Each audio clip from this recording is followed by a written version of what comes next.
दमोह के जबीरा क्षेत्र में खाद न मिलने से परेशान किसानों ने दमोह जबलपुर स्टेट हाईवे पर चक्का जाम किया। चक्का जाम की जानकारी लगने पर मौके पर पहुंचे तहसीलदार सोनम पांडे ने किसानों को मंडी में खाद उपलब्ध होती ही जल्द से जल्द खाद उपलब्ध कराने की समझाइश देकर चक्का जाम को खुलवाया।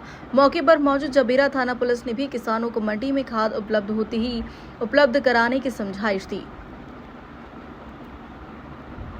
तेंदुखेड़ा में किसानों ने खाद न मिलने के चलते जाम लगाया है, क्या कुछ वजह है? देखिए, इस बात को थोड़ा सा व्यवस्थित तरीके से मैं बताना चाहूँगा सबको कि इसको ऐसे समझना पड़ेगा आपको। क्या हुआ है कि दमोह ज़िले में पिछले 1 साल में जो है फसलों के बोने के पैटर्न में काफ़ी परिवर्तन आया है। तो अब जो है यहाँ पर बड़ी संख्या में लोग हाइब्रिड मक्का बो रहे हैं और बड़ी संख्या में मूंग बो रहे हैं। अब क्या है कि इन फसलों के लिए जब आप बुआई करते हो तो इसमें यूरिया लोगों को ज़्यादा लगता है, तो इस कारण से यूरिया की डिमांड काफ़ी ज़्यादा बढ़ गई है। और अभी नेशनल इंटरनेशनल सभी मार्केट्स में यूरिया की सप्लाई में जो है वो आपूर्ति उतनी अधिक नहीं है, वो सीमित आपूर्ति है।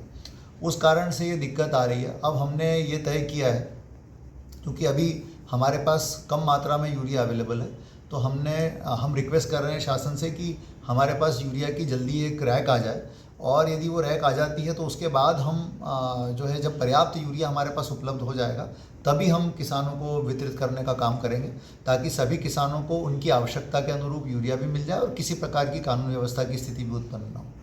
सर, मांग और आपूर्ति में कितना अंतर है? कि अंतर है बिकॉज इसीलिए क्योंकि रकबा बहुत बढ़ गया है फसलों का। जो पहले फसलें होती थी, जैसे यदि आप हाइब्रिड मक्का बोते हो तो उसमें यूरिया कंटेंट बहुत ज़्यादा लगता है, जबकि पहली फसलों में इतना नहीं लगता था। तो इस कारण से जैसे धान है या सोयाबीन है, तो ये वाली फसलें हैं जो शिफ्ट हुआ है, इस शिफ्ट के कारण जो है यूरिया की खपत ज़्यादा हो गई है। तो इसीलिए ये मांग और आपूर्ति की व्यवस्था थोड़ी सी बदली है ये पैटर्न पिछले 1 साल में ही बदला है।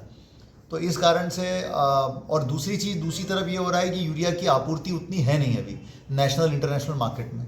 तो दोनों तरह से एक चुनौती अभी हमारे सामने है, लेकिन हम प्रयास करेंगे कि राज्य सरकार से रिक्वेस्ट करके, और माननीय मंत्री जी भी अभी विधानसभा में हैं, वो भी इससे अवगत हैं, वो भी अभी माननीय कृषि मंत्री जी से संबंध में बात कर रहे हैं कि किसानों को बिल्कुल भी दिक्कत ना हो और उनको यूरिया पर्याप्त मात्रा में मिल जाए। तो हमारा प्रयास होगा कि जल्दी से जल्दी हम किसानों को यूरिया उपलब्ध कराएंगे। मैं किसानों से एक अनुरोध करना चाहूँगा कि हम किसी भी स्थिति में कानून व्यवस्था को अपने हाथ में न लें, और यदि आप सहयोग करेंगे तो हम व्यवस्थित रूप से सबको वितरण टोकन करा पाएंगे।